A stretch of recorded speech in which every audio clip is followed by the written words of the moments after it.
নমস্কার বন্ধুরা, মিতা কিচেনে সবাইকে স্বাগত। আজ আমি গরমে হালকা পাতলা কিছু রান্না করে দেখাবো।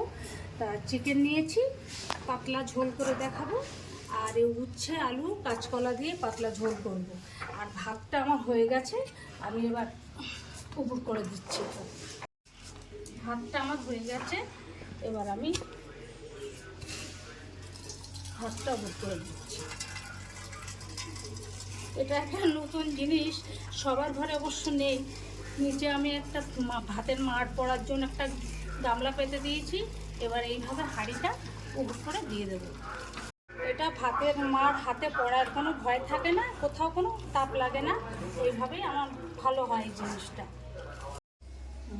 আমার ছোট যা কাটাকুটি করে দিচ্ছে, এবার আমি রান্নাটা বসাবো। আমের চাটনি হবে, আমটা কেটে দিচ্ছে। পেঁয়াজ টমেটো কেটে দিয়েছে, এগুলো তেতো তেতো একটা তরকারি হবে পাতলা, কেটে দিয়েছে।